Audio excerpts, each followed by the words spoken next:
Hello viewer, today I will talk about different shape and size of the protein as well as the structure and function of the fibrous protein. I will talk about the primary structure of insulin, tertiary structure and function of fibrous protein like collagen, keratin, elastin, fibroin as well as actin. I will talk about the quaternary structure of the globular protein carboxypeptidase A as well as tobacco mosaic virus coat protein, the topology of the membrane protein as well as I will talk about the technique, database, disorder related to the protein structure. As we know that proteins have different function as well as protein have different size and shape. Round structure is found in case of hemoglobin and myoglobin, long structure collagen. We can find the elastic structure in titin as well as we can find strong structure of spectrin. Now, when we are talking about the characteristics, the shape and the size of the protein is dictated by the amino acid sequence. The amino acid sequence, hydrophobic sequence dictates how the protein will be folded. Protein will be folded in the stable single conformation by release of small amount of energy. So, it is marginally stable. And in case of multi-domain protein, we can find different independent subunit, larger molecular weight protein. Structure depiction, alpha, beta, so these all structures have different propensities to fold. They make crystalline array of the protein. The membrane protein have hexagonal array. As we know that the protein family, serine protease like trypsin, chymotrypsin, so there is a small signature sequence, so which actually relates the homologies of the protein, close relative according to the structure as well as function. Domain shuffling, shuffling of the block, that is protein sequence or structure according to the evolution can also be possible. Structure depiction, as we know that the extracellular protein are the fibrous, collagen-like. So, disulfide linkages are present as well as we know that the head-to-head or head-to-tail arrangement is there. Head-to-tail arrangement is present in neuraminidase. Protein can be assembled, disassembled. Now, for these assemblies, sometimes independent folding can be happened either or it may need the help of accessory factors like protein disulfide isomerase, cis-transprolyl isomerase as well as the presence of chaperonin protein like GROEL, GROES, HSP, heat shock protein 60, 70, etc. Now, why the large subunit is needed? Just for the genetic information, the proper assembly, disassembly can also be controlled. Next one, primary structure of the insulin. So, in case of insulin, first it is synthesized in pre-proinsulin and that exists within the cell, in every cell.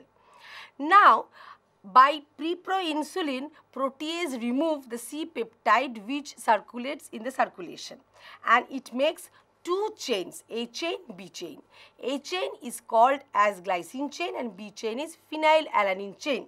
And they are interconnected by interchain disulfide linkage in between 7 cysteine residues of both A and B chain as well as 20th residue of A chain cysteine and 19th residue of the B chain cysteine. And this can be made by the recombinant DNA technology nowadays. The N-terminus is getting changed from threonine to alanine in case of porcine to the human. As we know that, so after getting synthesis, it is getting secreted as pre-proinsulin, but three-dimensional structure is getting folded by the action of the protease and proper protein folding.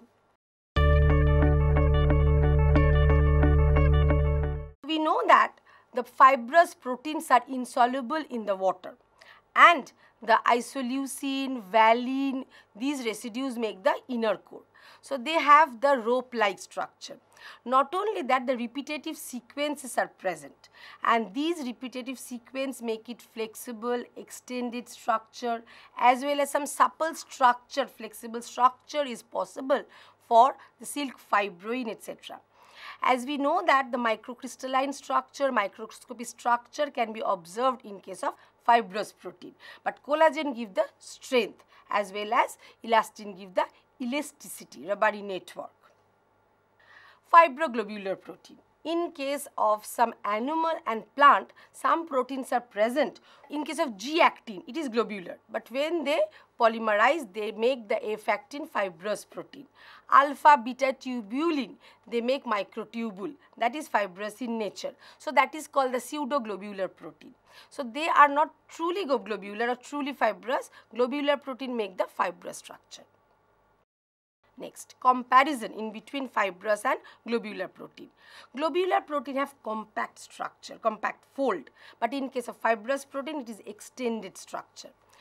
Globular protein are soluble in water, but in case of fibrous protein, that is insoluble in water. In case of globular protein, different types of secondary bonds are present. Different types of secondary bond means we can find alpha, beta, they are actually getting hold together, different structure, secondary structure are present. But in case of fibrous protein, only one secondary structure is present. Quaternary structure are held by the covalent forces, but the fibrous protein are held by the covalent bridges. This globular protein can be engaged in several cellular metabolic function as enzymes, transport through membrane, metabolic regulation as well as messenger through proper membrane. But fibrous protein, they are needed for the structural role, bone, skin, tendon, blood vessel, etc. In case of fibrous protein, we can find the secondary bonds are involved to make the cross link, to connect the interchains. Fibrous protein type. I will talk about collagen, alpha and beta keratin, silk fibroin, elastin and actin filament.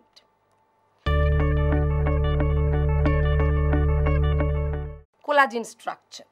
So collagen structure is mainly made by the tropocollagen unit made by the alpha polypeptide chain, and 3 helical alpha peptide, they actually intertwine to give the main tropocollagen unit, which is vertically arranged to give the tropocollagen structure, and these tropocollagen make the collagen fibril structure.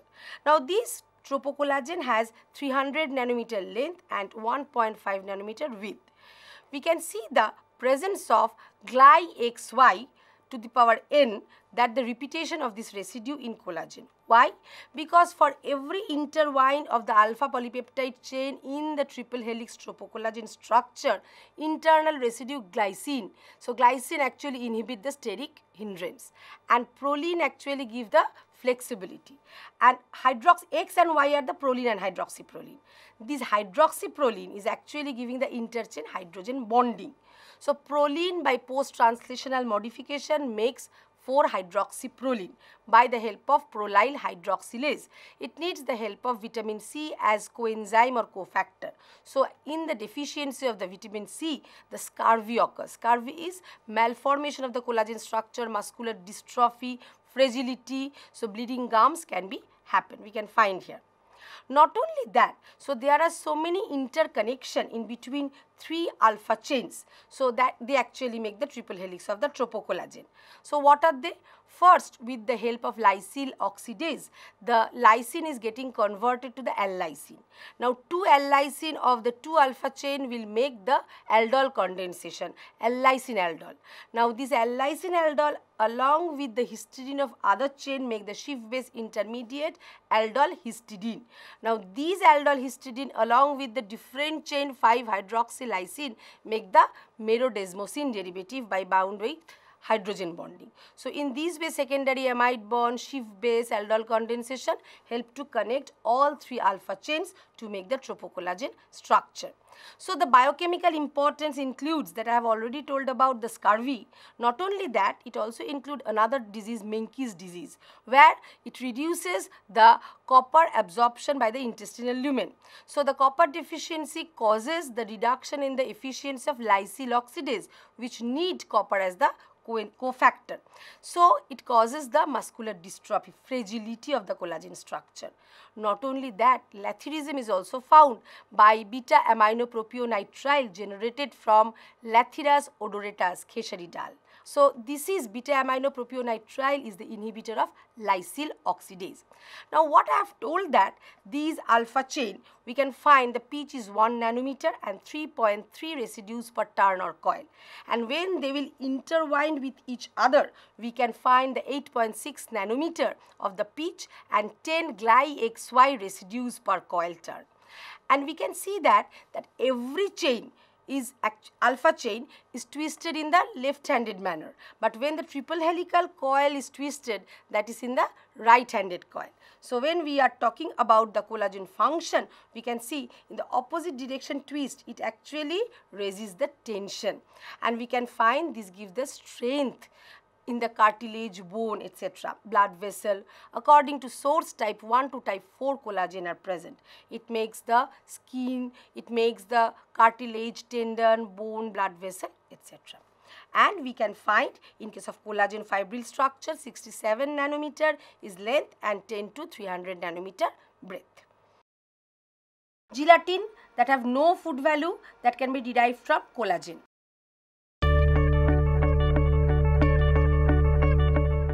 Keratin structure. So alpha keratin and beta keratin. In case of alpha keratin, we can find the amino and carboxy terminal are at the same site, and we can find the coiled coil dimer. So they are getting dimerized to give the protofilament or profibril structure in the N to C terminal end. Now this protofilament profibril makes the microfibril structure. Microfibril make the macrofibril structure. Macrofibril make the supercoil structure of the hair. We can find 300 hydrophobic residues at 4th and 7th amino acid sequence that is very much insoluble in water, and they are connected by interchain disulfide linkage and hydrogen bonding. Now interestingly, the source of keratin function is actually found in hair, nail, wool, etc. Now this disulfide linkage can be reoxidized, reduced by help of oxidizing agent. So permanent wave of the hair, perming, curling, that is also possible by changing the interchain disulfide linkage. Now when these A, B, C, D, E, F, G, so this heptameric sequence is actually repetitive, and A and D are the nonpolar residues. We can find there are several nonpolar residues are there, and in case of here, if this particular alpha keratin is not well formed, that causes the disease epidermolysis bullosa simplex. Beta keratin. Beta keratin have beta strand structure, and this beta keratin according to structure and function is found over the reptilian skin, and we can find it is stratum corneum of the reptilia. We can find their scale over there in the beaks, we can also find, and interestingly they actually act as waterproof, they prove the desiccation. Silk fibrine structure, beta strand of zigzag structure. So parallelly anti-parallel beta strands are actually oriented. We can find the gliella glycate structure, and here actually this repetition is intermediate, it interrupted by the tyrosine residues. These actually make the microcrystalline structure.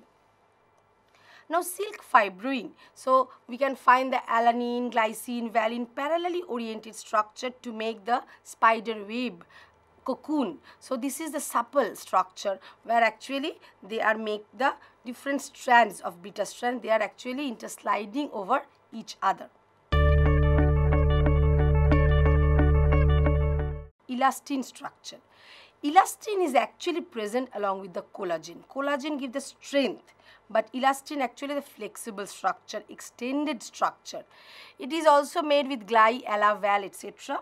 But lysine and proline make the desmosine cross-linking. But actually we can find the cross-linking inhibit the extension up to some limit, so that after snapback, after removing the tension, it will go to the snapback condition. Not only that, this elastin structure is getting changed, the rubbery network, the cross-linking are in between the four structure, four helices, four interchain. Now, these cross-linking actually correlate the interchange between fibril and rubbery network of the elastin. Elastin made by the tropoelastin and found desmosine and merodesmosine, isodesmosine, etc. Now, elastin is present within the tendon along with the collagen structure, and it gives the flexibility, extendability, etc. So, it is present tendon cartilage at that particular region. Actin filament. So, actin filament is made by the two types of filament, that is microfilament and thin filament. Now, G filament or G actin is globular in structure. They make the fibrous F actin. They have the ATPase action. So, they actually make the microtubule structure that is needed for the cell division, to make cellular network, framework. It is needed also for the motility of the cell. So, actin is very important fibril structure. Quaternary structure, globular structure of carboxypeptidase A. So, this is pancreatic exopeptidase. It is sometimes called as CPA1 or CPA2. We can find different domain structures here. These CPA1 and CPA2, 8 alpha helices and beta strands are present, and interchain hydrogen and disulfide linkages are also present. So, different domain structure, globular structure is also present here. Tobacco mosaic virus.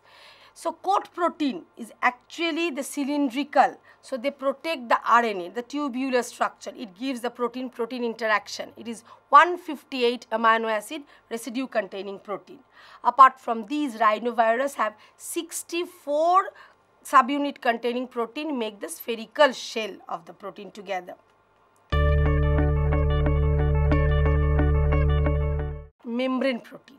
Membrane protein may be extrinsic, peripheral, can be removed just by sodium chloride concentration, or may be intrinsic. Intrinsic may be covalently attached intrinsic monotopic protein or integral monotopic protein as GPI anchored protein, myristoylation, etc. Or maybe the transmembrane protein totally pass through the plasma membrane, that is permanently attached to the membrane. This transmembrane protein can be made by the alpha helix or beta sheet. Porine. Porine is made totally the beta barrel structure, beta strands. It is usually the trimeric protein, and trimeric, each monomer made by the 16 beta strands. Here the inside out model can be observed. So, the outer residues are made by the hydrophobic amino acids which can interact with the fatty acyl chain of the membrane, but the inner core is made by the hydrophilic amino acid to make the hydrophilic channel for the passage of the membrane. So, porine structure made by the beta strands. Bacteriorhodopsin, so it acts as the proton pump. It is needed in case of halobacteria and archaea. The 7 membrane spanning protein. It is harvesting light energy and convert it to the chemical energy, and after receiving energy 120-degree rotation possible. So, it spans the membrane 7 times, made by the alpha helices, bacteriorhodopsin. Hydropathy plot. So, this is the plot that how the hydrophobicity control the native conformation to fold. We can follow the axis of the hydropathy index with respect to the hydrophobic amino acid residues. So, there are the propensities, the predictions, how the protein will be folded, which structures, which amino acids will be out, which will be inside, regarding the topology of the membrane. Because here we can follow the presence of 7 spanning bacteriorhodopsin, 7 patches of hydrophobic residues are there, along with single spanning glycophorin. So, peaks are there indicating the energy needed for the hydrophobic interaction, that is called as hydropathy index. It is specially to determine the topology of the transmembrane protein. Protein denaturation and the renaturation. We know that protein can be destroyed by application of the heat. 3-dimensional structure will be destroyed to make the linear sequence of the protein. But if by 40 or 50 degrees centigrade, if total peptide structure is not destroyed, so after application of heat or 8 molar urea, if they can be withdrawn, so disulfide bond will help to renature them off. Otherwise, they will be destroyed permanently. Hofmeister series. It is the series of the ions needed for the salting in, salting out, solubility as well as destruction of the protein. As we know that the earlier member are helpful for the salt out and the later member are helpful for salt in. If it destabilizes the protein structure like thiocyan and SCN minus, so they are called as chaotropic ions, or cosmotropic ion help to solubilize them or make the proper folding, stabilizes the folding structure. Techniques to determine the protein structure. So many techniques are there, like FRET technique, CD spectra, NMR spectra, EPR, electron paramagnetic resonance. Different techniques are responsible to determine the protein structure. Now we know that disease related to the malformation of the protein structure. So some protein can be misfolded, okay, like amyloid fibril in case of Alzheimer's disease, Parkinson disease. So they cause the neurodegenerative diseases or neurodegeneration. Protein structural analysis can be done by the X-ray crystallography as well as NMR study. So X-ray crystallography gives the atomic resolution. So native conformation give how the biological function can be shown. In case of NMR study, simpler version of the protein structure can be known. So the external residues R chain varies according to the polarity but having relaxed conformation.